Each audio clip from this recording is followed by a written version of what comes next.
Vamos chamar as pessoas.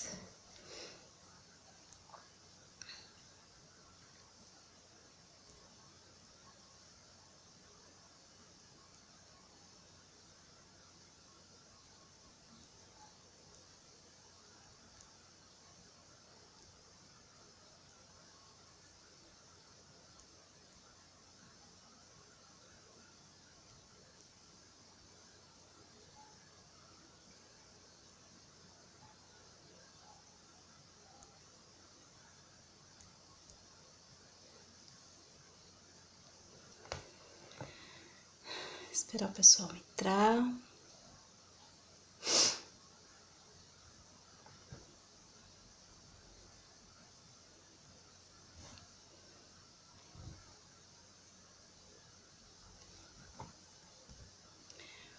Oi, Cláudia, boa noite. Tudo bem?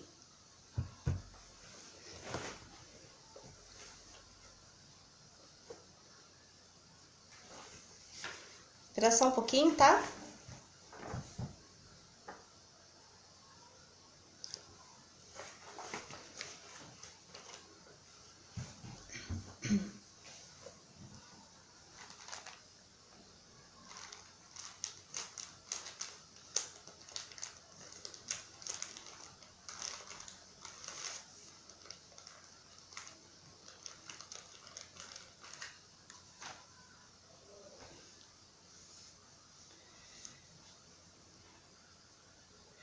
Deixa eu só ir lá no grupo para avisar.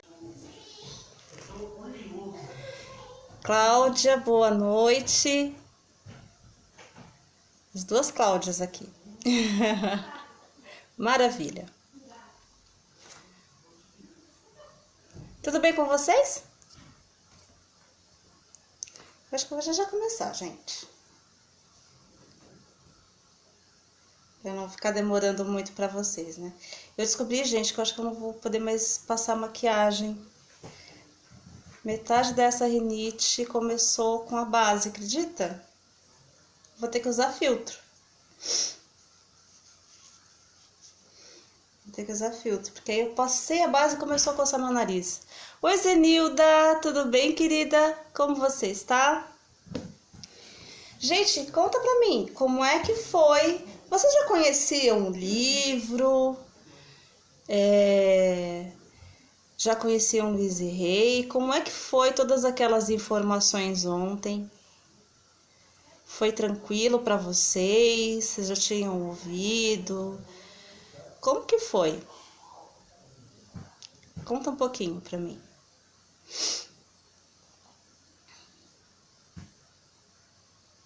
Ai, que bom! Não conhecia? Olha, que legal, que legal. O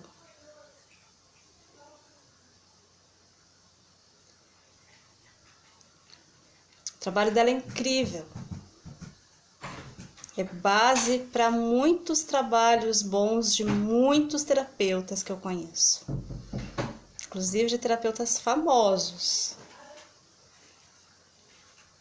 A Elaine Orives, por exemplo, é uma pessoa que usa as afirmações dela, assim, do meio mais conhecido da área, né? Elaine Orives, o Bruno Gimenez também, ele e a Patrícia Cândido, eles trabalham muito com essas afirmações.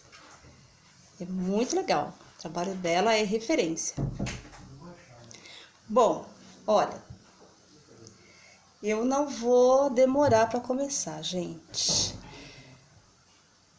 Esperei uns 5 minutinhos, eu acho que quem ia entrar já entrou. 7 horas ainda é meio cedo para muita gente. Eu ia fazer às 8, mas a minha aula mudou das 9 para as 8, então eu tive que adiantar também. Quase que eu tava entrando em desespero, porque eu tava achando que eu ia tentar sair no meio da aula para poder fazer às 9, mas aí meu filho chegou e deu certo. Então vamos lá, né? Vamos lá para nossa segunda parte do livro, que é Uma Sessão com Louise. Então, capítulo 2, qual é o problema? Como sempre, ela começa com uma afirmação, né? Qual é essa afirmação? É seguro olhar para dentro.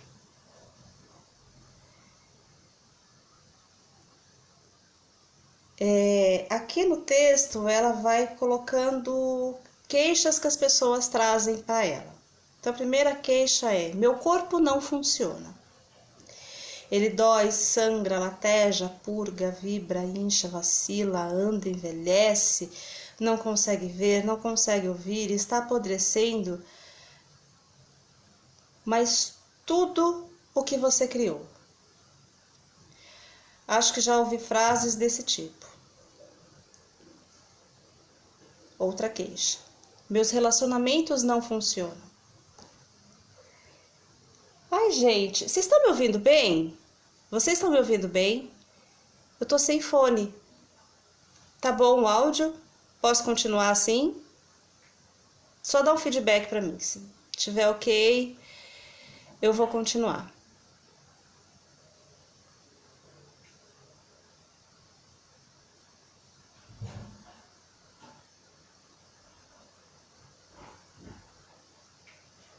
Gente.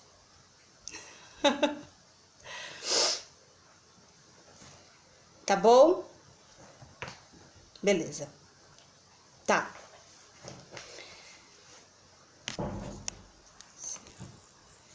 Aqui tá ok, tá no máximo. Então tá bom. Qualquer coisa vocês avisam aí. Beleza. Vou continuar então. Tá? Meus relacionamentos não funcionam. Eles são sufocantes, ausentes, exigentes, não me apoiam, sempre me criticam, não me amam, nunca me deixam a sós, implicam comigo o tempo todo, não querem se importar comigo, me espeziam, jamais me ouvem, mais tudo que você possa ter criado. Sim, também já ouvi todas essas. Outra queixa: minhas finanças não funcionam. Elas não existem, realmente, raramente estão presentes, nunca há o bastante, são inatingíveis, vão mais rápido do que vêm, não são suficientes para cobrir as despesas, escapam pelos meus dedos, e etc, etc, etc. Mas tudo que você possa ter criado, claro, já ouvi todas elas. Minha vida não funciona. Nunca consigo fazer o que eu quero, não consigo agradar ninguém, não sei o que eu quero fazer, nunca tenho tempo suficiente para mim, minhas necessidades e desejos acabam sempre de fora, só estou fazendo isso para agradar os outros. Não passo de um capacho, ninguém se importa com o que eu quero fazer, não tenho talento, não consigo fazer nada direito, tudo o que eu faço é adiar, nada jamais dá certo para mim. Mas tudo que você possa ter criado para você mesmo. Todas essas frases eu já ouvi e muitas mais. Sempre que pergunto a um novo cliente o que está acontecendo em sua vida, geralmente ouço uma das respostas acima. Ou talvez várias delas. A pessoa pensa realmente que sabe qual é o problema. Todavia eu sei que essas queixas não passam de efeitos exteriores, de padrões de pensamentos internos. Sob eles existe um padrão mais profundo, mais fundamental, que é a base de todos os efeitos externos. Preste atenção às palavras que as pessoas usam quando respondem a algumas perguntas básicas como: o que está acontecendo em sua vida? Como anda a sua saúde? Como você ganha a vida? Você gosta do seu trabalho? Como andam suas finanças? Como é a sua vida amorosa? Como terminou o seu último relacionamento? E o relacionamento antes desse? Como que terminou? Faça um resumo breve da sua infância. Observe as posturas corporais e os movimentos faciais, porém, acima de tudo, realmente presto atenção às palavras que elas dizem. Pensamentos e palavras criam nossas experiências futuras. Enquanto ouço-os falar, posso realmente compreender por que têm esses problemas em particular. As palavras que emitimos dão indicação dos nossos pensamentos interiores. Às vezes, as palavras usadas não combinam com as experiências descritas. Então sei que ou eles não têm consciência do que realmente está acontecendo, ou estão mentindo para mim. Qualquer uma dessas alternativas é um ponto de início e nos dá a base da qual podemos começar. Gente, eu vou pedir para depois vocês reverem esse vídeo, tá? Porque aqui ela já começa a dar exercício. Eu vou ler o enunciado do exercício e vou dar 2 minutinhos para vocês pensarem. Não precisa escrever para mim, mas pensem para vocês. Depois tenham para vocês um caderno, tá? Para vocês fazerem as suas anotações. Por quê? Isso vai servir de base para vocês terem uma ideia de como é que vocês estão internamente, de como é que vocês vão começar o processo de mudança de vocês, tá bom? Então, assim, caderninho do lado é fundamental. Eu devia ter falado isso no começo, mas eu realmente não lembrei que ela ajudava exercícios assim de anotar, tá? Mas, nesse primeiro momento, apenas pensem e guardem isso para vocês. E na primeira oportunidade que vocês tiverem, arrumem um caderninho para fazerem as anotações, tá bom? Então, primeiro exercício, eu deveria. Meu passo seguinte é dar aos meus clientes papel e caneta e pedir-lhes que escrevam no alto da página, eu deveria. Então, vocês vão pegar o caderninho e escrever eu deveria. Eles terão de escrever 5 ou 6 modos de terminar a sentença. Alguns acham difícil começar e outros têm tanto a escrever que encontram dificuldade em parar. Então lhes peço que leiam a lista para mim, começando cada sentença com eu deveria. Então agora eu vou fazer diferente. Eu vou pedir para cada uma de vocês, a gente está só em 3 aqui, eu vou pedir para cada uma de vocês escrever uma única coisa, tá? Pensa, eu deveria. Eu deveria o quê? O que você deveria? Escreve aí rapidinho. Eu acho que vai ser bacana a gente fazer mesmo esse exercício, já que ela tá dando aqui, pra gente seguir o livro já com uma postura de atividade mesmo, uma postura de atitude. Eu acho que isso é muito bacana. E quem tá vendo a gravação também, dá uma pausa, 2 minutinhos, pega o caderninho, escreve eu deveria e escreve aí, deveria o quê? Nem que seja uma só, mas escreve ou pensa, faz essa análise. O que você deveria na sua vida? Como que a sua vida deveria estar nesse momento? Vamos lá. Deveria fazer meditação. Isso é bom. Tá. Quem mais?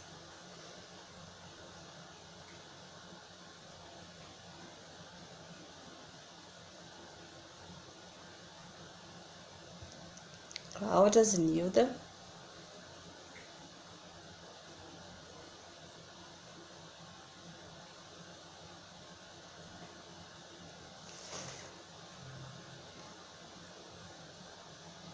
Se alguém por acaso tiver no carro,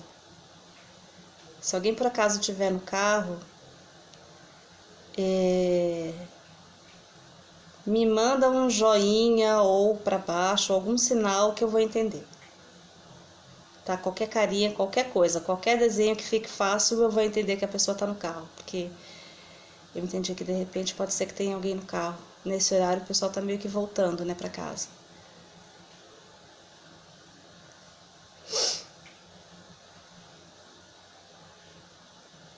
Mais alguém? Mais alguém? Bom, vou continuar, tá? Então vamos lá.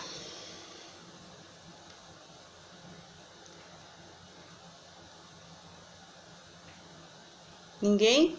Então tá, vou continuar, hein? À medida que terminam cada uma, pergunto: por quê? Cláudia, deveria fazer meditação, por quê? As respostas são interessantes e reveladoras. Deveria ter mais confiança em mim, deveria ser menos ansiosa. Por quê? Por quê? Eu vou continuar a leitura, tá? Ouçam e aí vão fazendo esse exercício depois com vocês, tá bom? Mas maravilha, o caminho é esse, tá? As respostas são interessantes e reveladoras, como: minha mãe disse que eu deveria, porque eu tenho medo de não fazer, porque eu tenho que ser perfeito. Bem, todo mundo tem que fazer isso, né? Porque eu sou preguiçoso demais, baixo demais, alto demais, gordo demais, magro demais, burro demais, feio demais, sem valor demais. São as respostas que as pessoas geralmente dão para ela. Essas respostas mostram onde eles estão emperrados em suas crenças e que limitações pensam que têm e que limitações pensam que têm. Não faço comentários sobre as respostas. Uma vez terminada a lista, converso sobre a palavra deveria. Entenda, creio que a palavra deveria é uma das mais prejudiciais que existem em nossa linguagem. Sempre que usamos deveria, estamos na verdade dizendo errado. Ou estamos errados, ou estávamos errados, ou vamos estar errados. Penso que não precisamos de mais errados em nossas vidas. Necessitamos de mais liberdade de escolha. Eu gostaria de pegar a palavra deveria e retirá-la do nosso vocabulário para sempre. Então eu a substituiria pela palavra posso. Posso nos dá a escolha e jamais estamos errados. Mas é interessante pensar no deveria. Assim, a gente se cobra. Gente, eu falo isso pra mim também, tá? Eu gosto tanto desse livro porque eu já li ele várias vezes.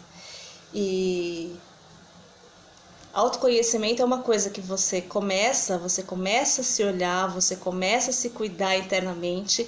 E a coisa é como desenrolar um novelo de lã, sabe? Que vai, e você sempre acha alguma coisinha. E mesmo quando você já está fazendo isso há algum tempo, você ainda se pega com alguns deverias na cabeça. Isso acontece ainda comigo, tá? Então, assim, não pensem que eu tô de fora não, tá? Eu ainda tô. Eu também tô no processo. E faz parte e tá tudo certo, tá bom? Vamos lá. Depois dessa conversa, eu peço aos clientes para relerem a lista. Só que dessa vez começando cada sentença com: se eu quisesse de verdade, poderia. Então, gente, como é que fica aí?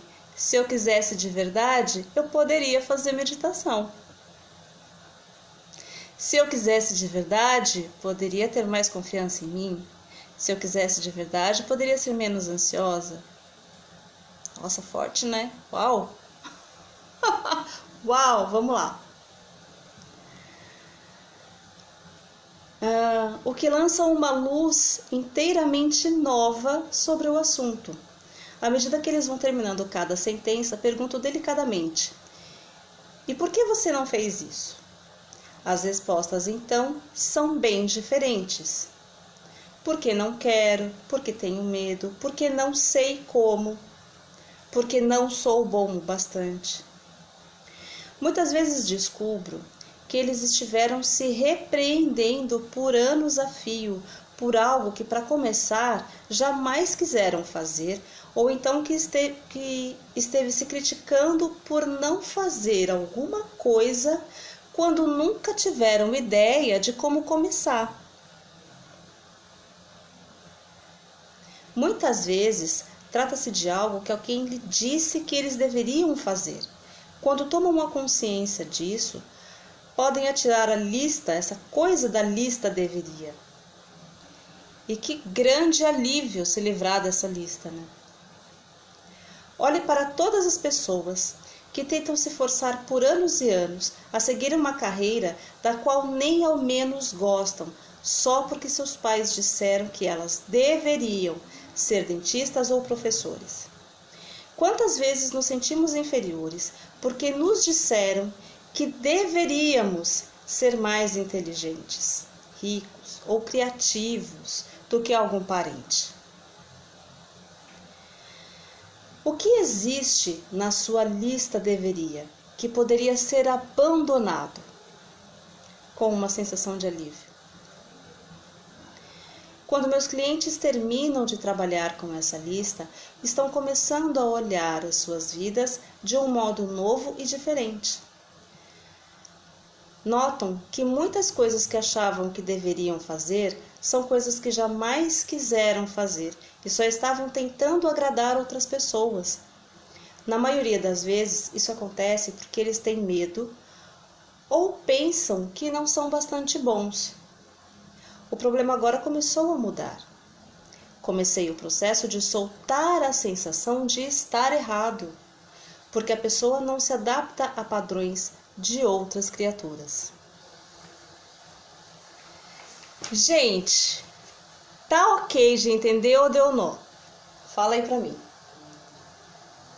Porque primeiro é pra fazer a lista, depois é pra jogar fora? Como assim, né? O que é isso? Aí parece que dá um nó. Como é que faz? Como que faz? A ideia aqui é a gente pensar o que é que a gente faz com uma certa obrigação, se sentindo no dever de fazer. É como se dentro da gente tivesse um carrasco.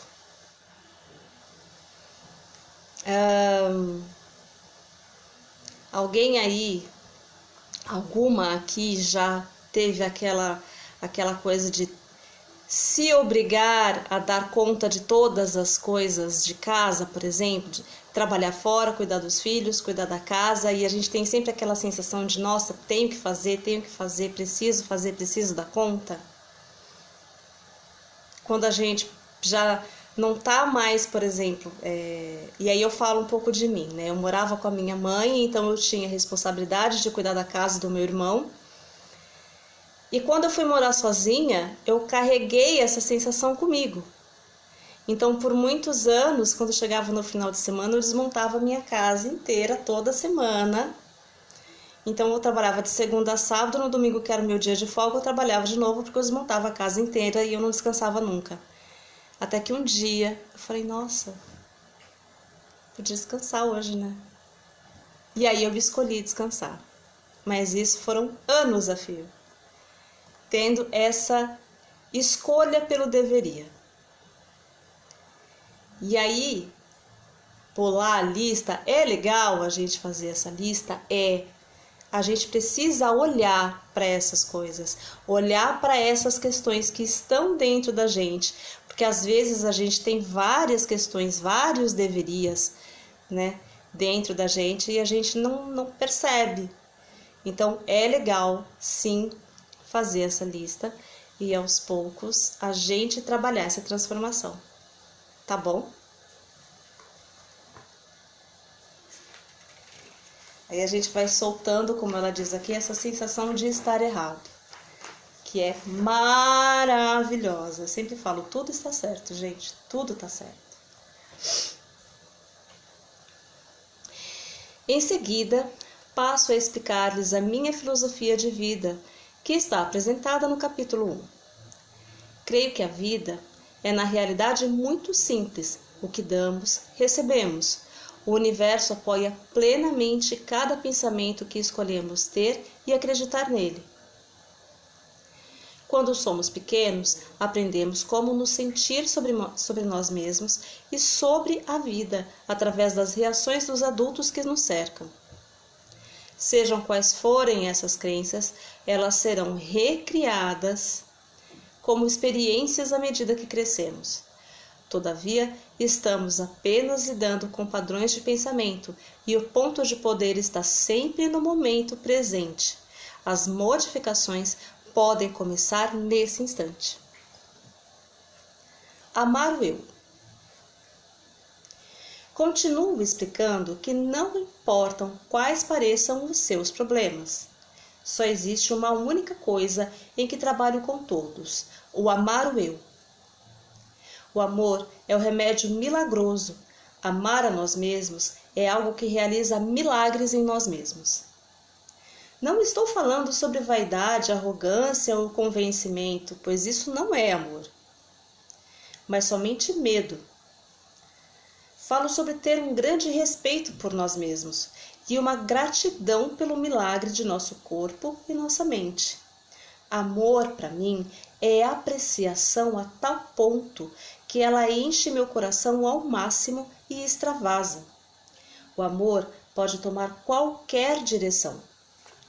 Eu posso sentir amor pelo processo da vida em si, pela alegria de estar viva, pela beleza que vejo, por outra pessoa, pelo conhecimento, pelo processo da mente, por nossos corpos e o modo como funcionam, pelos animais, aves, peixes, pela vegetação em todas as suas formas, pelo universo e o modo como funciona.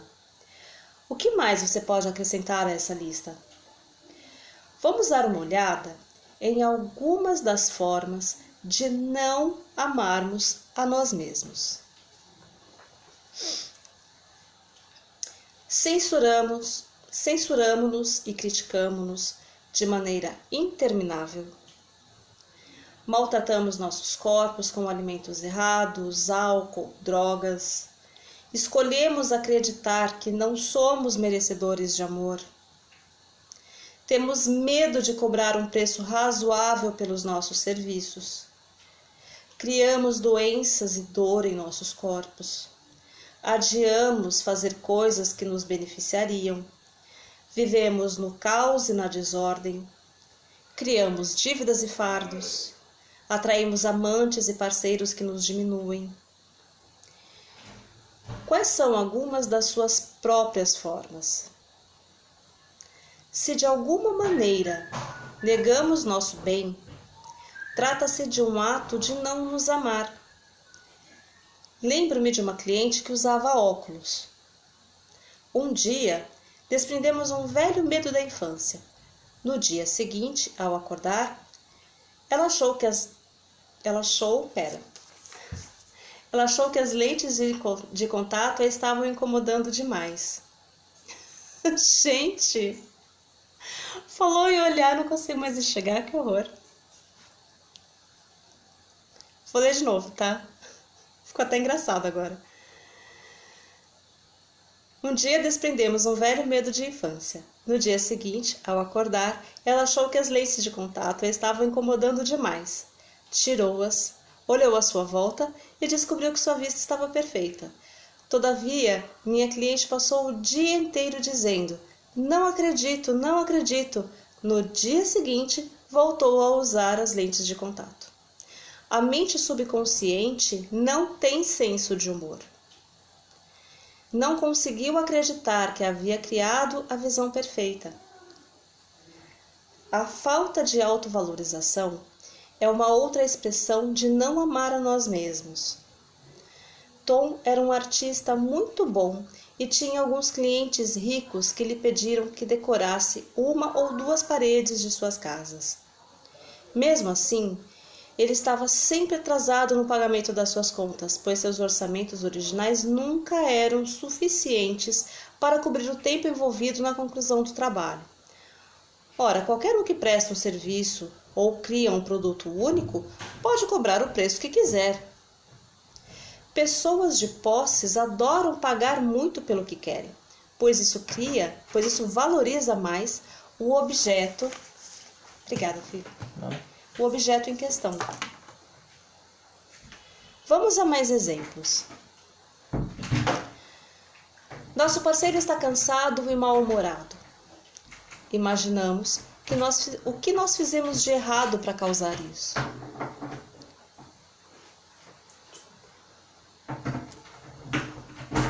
Pausa.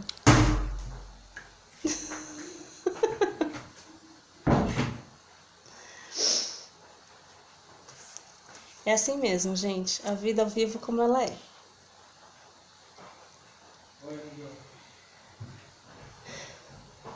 Vou começar de novo.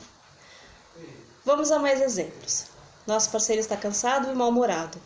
Imaginamos o que nós fizemos de errado para causar isso. Alguém nos convida para sair 1 ou 2 vezes e depois não telefona mais. Pensamos que deve haver algo de errado conosco. Nosso casamento termina e temos a certeza de que nós somos um fracasso. Nossos corpos não são similares aos que aparecem em revistas como Gentleman's Quarterly ou Vogue e nos sentimos inferiores. Não fechamos a venda ou não conseguimos o papel e ficamos certos de que não somos o bastante bons. Temos medo da intimidade ou de deixar alguém se aproximar demais, de modo que procuramos um sexo anônimo. Não conseguimos tomar decisões porque temos certeza de que elas serão erradas. Como você expressa sua falta de autovalorização?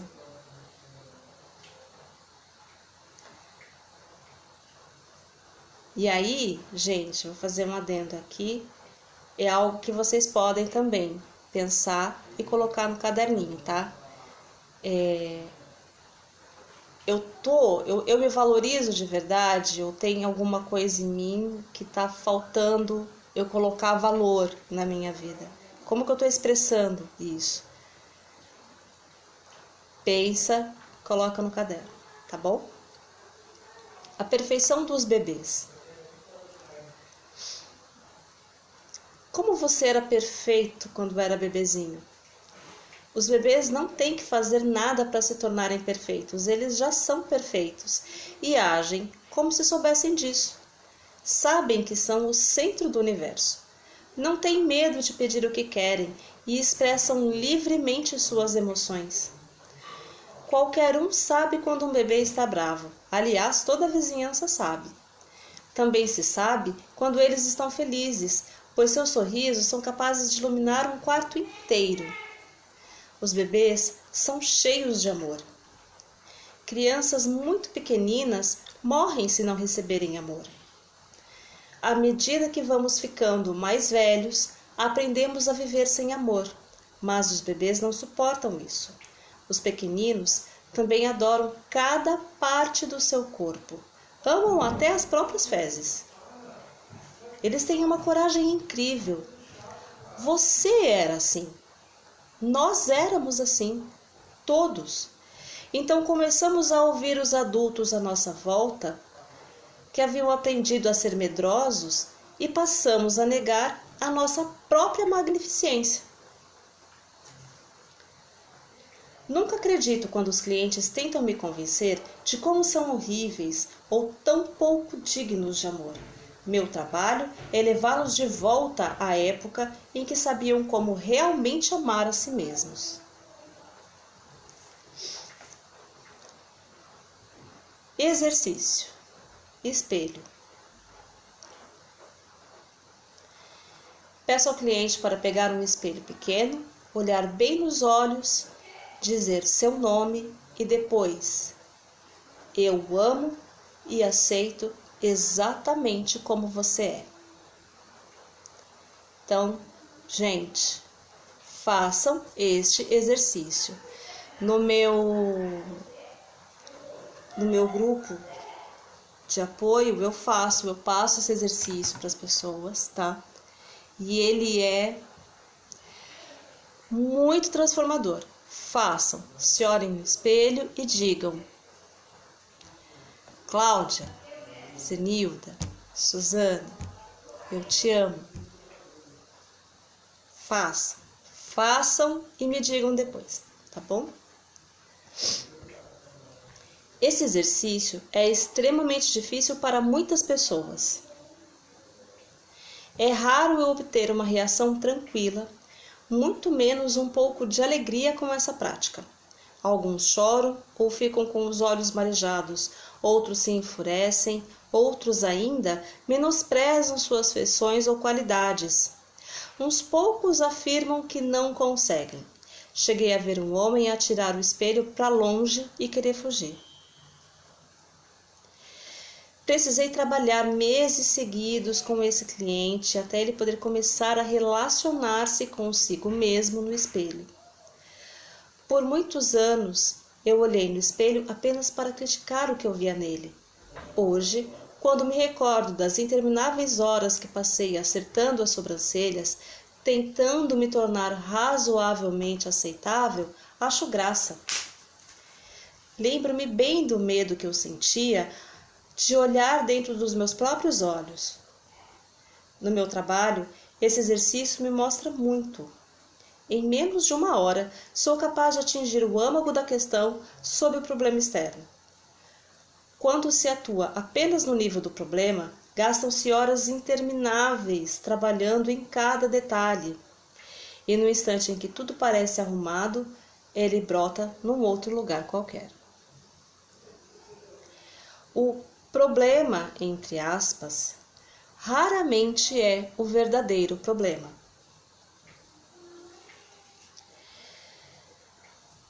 Aqui ela começa outra história, tá? Ela vivia preocupada com sua aparência, em especial com os dentes. Estava sempre trocando de dentista, achando que o último só a fizera parecer pior. Resolveu fazer plástica no nariz, mas o resultado foi ruim. O fato era que cada profissional estava refletindo sua crença de que ela era feia.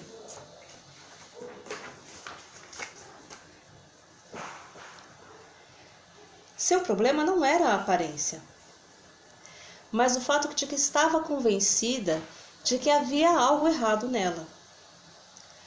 Outra mulher tinha um mau hálito terrível e as pessoas achavam desagradável ficar perto dela.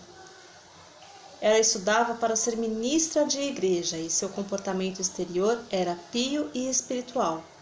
Todavia, sob ele havia uma furiosa corrente de raiva e inveja que explodia às vezes, quando essa mulher achava que alguém poderia estar ameaçando a sua posição. Seus pensamentos mais profundos eram expressos através do hálito, tornando-a ofensiva mesmo quando pretendia ser amorosa. Ninguém a ameaçava, senão ela mesma. Ele tinha apenas 15 anos quando a mãe o trouxe a mim, porque o garoto estava com mal de Hodgkin e haviam lhe dado só 3 meses de vida. A mãe, como seria de se esperar, estava histérica e era de difícil trato, mas ele era esperto e inteligente e queria viver. Estava disposto a fazer tudo o que eu mandasse, inclusive modificar o modo como falava e pensava. Os pais separados estavam sempre discutindo e o garoto, na verdade, não tinha uma vida doméstica estável. E queria desesperadamente ser ator, e a perseguição da fama e da fortuna era muito maior do que a sua capacidade de experimentar a alegria. Pensava que só seria aceitável e digno de valor se tivesse fama. Eu o ensinei a se amar e se aceitar, e ele ficou bom. Agora está amadurecido e atua com regularidade na Broadway, pois à medida que foi aprendendo a vivenciar a alegria de ser ele mesmo, abriram-se novos papéis para o seu talento. O excesso de peso é outro bom exemplo de como podemos desperdiçar muita energia tentando corrigir um problema que não é o verdadeiro. As pessoas frequentemente passam anos e anos lutando contra a gordura e continuam com excesso de peso. Afirmam que todos os seus problemas vêm porque elas são gordas.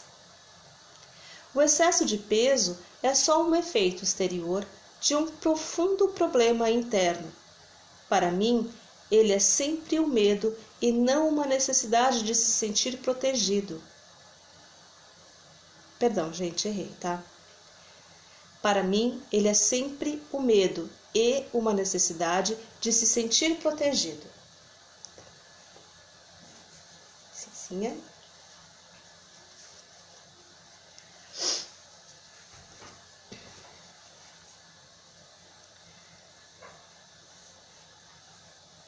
Quando nos sentimos amedrontados ou inseguros, ou não bons o bastante, muitos de nós acumulamos gordura para se proteger.